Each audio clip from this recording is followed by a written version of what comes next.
Assalamualaikum warahmatullahi wabarakatuh. Saya Syekh Habudin. Terima kasih banyak kerana anda telah berada di channel YouTube saya dan terima kasih banyak jika anda telah tekan butang subscribe. Kalau belum tekan butang berkenaan, tekan butang itu sekarang. Jika ada video-video yang bermanfaat, insya-Allah akan ada di feed YouTube anda. Saya baru mendengar satu video seorang Ustazah Asma Harun yang memberikan satu nasihat kepada seorang wanita. Dan saya ingat ini video lama. Cuma saya tak pasti, saya tak tahu video lama atau baru. Cuma kawan-kawan kita minta untuk bagi video reaction tentang video berkenaan. Wanita itu datang minta nasihat kepada Ustazah. Anaknya nak kahwin seperti biasa.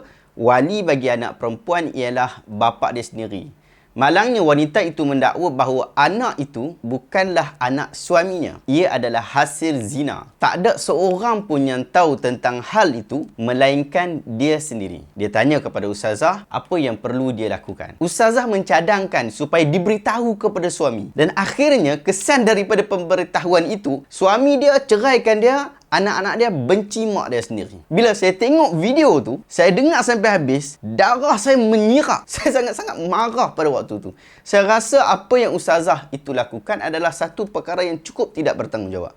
Bahkan lebih menyirap lagi apabila Ustazah menceritakan kisah itu dengan begitu lancar dan mudah. Sedangkan yang menderita adalah keluarga berkenaan. Si suami yang telah mempercayai isterinya dan mengakui kebaikan isterinya, melihat baiknya sang isteri melayani dirinya dan anak-anaknya, tiba-tiba mengetahui tentang isterinya telah berlaku khianat. Sehingga akhirnya bercerai-berai keluarga yang telah dibina puluhan tahun. Si anak yang menyayangi ibu dan bapanya, tiba-tiba merasa jijik kepada mak dia sendiri. Yang mana mak itulah yang telah membesarkan dia dengan penuh kasih sayang. Sedangkan itu adalah dosa mak dia yang Allah Ta'ala dah tutup. Saya faham, zina adalah dosa besar. Bahkan wanita yang berzina sedangkan dia sedang memiliki suami, lebih besar dosa dia. Pun begitu, itu adalah dosa peribadinya yang Allah Ta'ala telah tutup. Ustazah jelaskan dalam video tu, jelas-jelas dia kata, perempuan ni dah bertaubat. Ada beberapa perkara penting yang kita perlu highlight dalam cerita ni. Yang pertama, wanita itu dah bertaubat. Yang kedua, kisah ni dah berlaku puluhan tahun. Yang ketiga, tak ada siapa yang tahu cerita tu melainkan wanita itu. Yang keempat, isu nasab anak zina isteri dengan lelaki lain. Sekiranya dikekalkan keadaan tak ada orang semua yang tahu, hidup keluarga berkenaan akan berterusan tanpa sebarang masalah. Tiba-tiba Ustazah memberikan satu nasihat yang saya anggap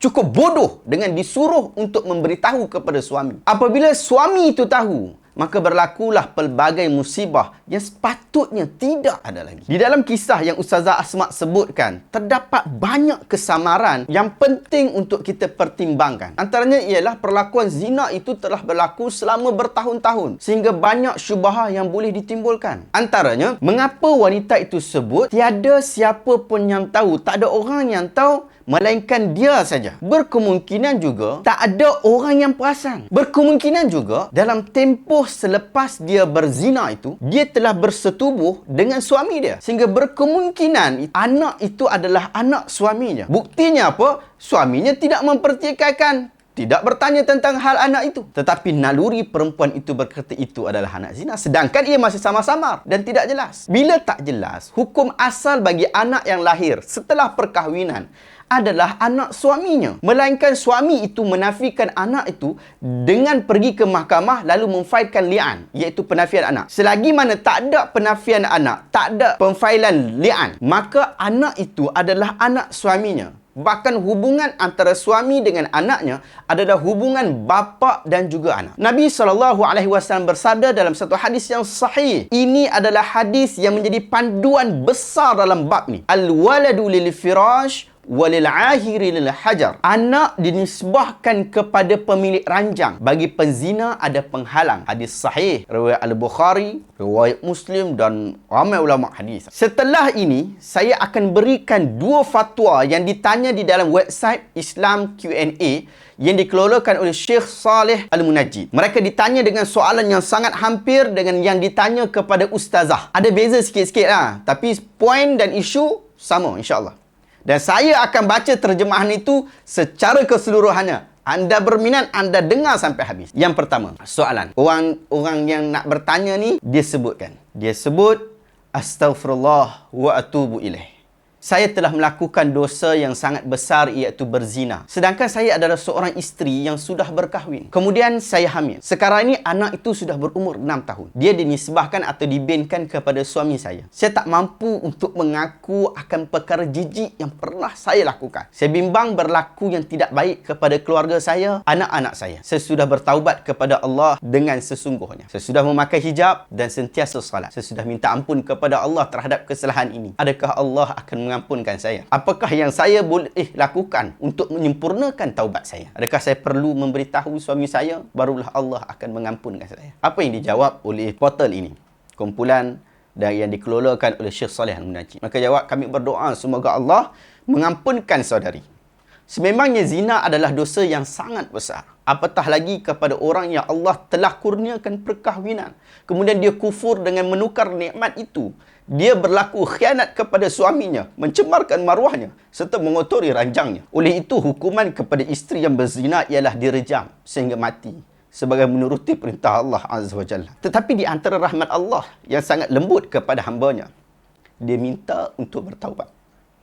Firman Allah, orang yang tidak menyeru sembahan lain bersama menyeru kepada Allah, yang tidak membunuh jiwa yang diharamkan Allah kecuali atas kebenaran undang-undang, serta yang tidak berzina, bagi mereka syurga. Sesiapa yang melakukannya, maka dia telah membuat dosa yang menyebabkan azab digandakan pada hari kiamat. Dia akan kekal terhina di dalamnya. Kecuali orang-orang yang bertaubat, beriman dan beramal soleh. Mereka itu Allah akan tukarkan keburukan mereka menjadi kebaikan. Allah benar-benar Maha Pengampun, Maha Penyayang. Anda boleh rujuk dalam surah Al-Furqan ayat 68 hingga ayat 70. Kata ahli fatwa ini, teruskanlah taubatmu dan penyesalanmu. Mintalah bersungguh-sungguh kepada Allah supaya Dia menerima taubatmu. Ketahuilah bahawa Allah benar-benar akan memberi ampunan kepada sesiapa sahaja yang memintanya. Antara tanda Allah menerima taubat ialah Dia menyembunyikan aib hambanya. Dia tak buka. Allah juga memanjangkan umur hambanya itu supaya dia boleh mendekatkan diri kepada Allah dan memperbaiki keadaan. Kami memuji Allah, Alhamdulillah, kerana telah memberikan petunjuk kepada saudari dengan melazimi salat, berhijab, taat kepada Allah serta menyesali perbuatan dosa. Semoga Allah Al-Karim Ar-Rahim akan memberikan keampunan kepada saudari. Kami benar-benar meminta kepada Allah seperti itu. Apabila Allah sudah menutup aib saudari, janganlah saudari merosakkannya. Jangan beritahu kepada suami saudari. Jangan beritahu kepada sesiapa pun. Taubat saudari ialah dengan menyesal, istiqamah serta melakukan amal kebaikan. Adapun isu anak pula, ia dinasabkan kepada suami saudari. Ia tidak akan berubah melainkan suami saudari menafikannya dengan li'an. Kerana asalnya ialah anak dinisbahkan kepada pemilik ranjang seperti mana yang disebutkan oleh Nabi SAW. Ulama Lujnah Ad-Daimah Arab Saudi pernah ditanya, seorang wanita yang mempunyai suami berzina kemudian melahirkan anak, anak itu dinisbahkan kepada siapa? Adakah dia kekal dengan suaminya seperti hadis anak adalah kepada pemilik ranjang? Bagi penzina pula ada penghalang. Mereka menjawab, apabila isteri itu berzina dan melahirkan anak, maka anak itu adalah pemilik ranjang. Bertepatan dengan hadis sahih, jika pemilik ranjang mahu menafikan, maka dia perlu melakukan li'an di hadapan qadi yang sah. Wallahu a'lam. Kes yang sangat serupa dengan kes yang disebutkan oleh Ustazah Asma. Cuma bezanya, situasi anak itu masih kecil. Manakala situasi budak yang disebutkan oleh Ustazah Asma, dia dah nak kahwin, maksud dah besar lah. Kesimpulan hukum masih tetap sama. Perempuan itu sudah bertaubat, Allah boleh mengampunkan dia dan dia tidak perlu bagi tahu kepada orang lain. Dan anak itu kekal kepada anak suaminya. Suaminya layak menjadi wali, anak dia layak menerima harta pusaka jika suami dia meninggal. Selesai. Itu satu. Saya baca lagi satu fatwa daripada kajian kes yang hampir sama. Diterbitkan pada 31 Julai 2012. Orang yang bertanya ni disebut. Dia kata, kira-kira 30 tahun yang lalu pada waktu negara sedang perang, bapa saya adalah seorang tentera. Suatu hari, bapa saya dah hilang dalam peperangan tersebut. Namun, dia khabarkan kepada ibu bahawa beliau telah terbunuh. Setelah beberapa bulan, ibu saya berkenalan dengan lelaki lain sehingga kedua-duanya melakukan zina. Ibu saya pun akhirnya mengandung hasil dari zina dengan orang tersebut. Ibu memberitahu kehamilannya kepada orang itu. Lelaki itu pun mahu bertanggungjawab dan akan menikahi ibu. Kedua-dua mereka sudah bersepakat untuk melangsungkan pernikahan. Setelah beberapa hari sebelum kedua-duanya melaksanakan akad nikah, bapa saya kembali ke rumah dan melihat ibu saya sedang hamil. Ibu saya berterus terang tentang kejadian yang berlaku, tetapi bapa saya marah dan bapa saya pukul dia. Namun akhirnya, beliau memaafkan ibu dan ingin balas dendam kepada lelaki yang berzina dengan ibu. Ketika lelaki itu mengetahui bahawa bapa saya sudah kembali, dia pun lari dan sembunyi. Selang beberapa waktu, ibu saya akhirnya melahirkan seorang anak perempuan.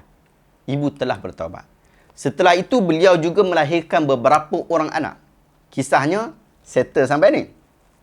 Kami sebelumnya tidak mengetahui akan kisah ni kecuali mereka bertiga. Namun, 1 tahun yang lalu sebelum bapa saya meninggal dunia, dia pun bercerita tentang kejadian berkenaan. Pertanyaannya ialah, saudara perempuan saya yang merupakan hasil anak zina bertanya, adakah dia juga mempunyai kewajipan untuk berbakti kepada bapa biologinya yang tidak pernah bertanya tentangnya selama bertahun-tahun? Adakah dia perlu memanggil lelaki itu dengan sebutan bapa ketika bertemu? Adakah dia juga berhak meminta nafkah kepada lelaki itu? Bahkan kami baru saja mengenalinya beberapa tahun ini. Pertanyaan lain, saudara perempuan saya tersebut tercatat di dalam kad pengenalan dia dengan nama bapa saya. Semua orang menganggap bahawa dia adalah anak perempuan bapa saya.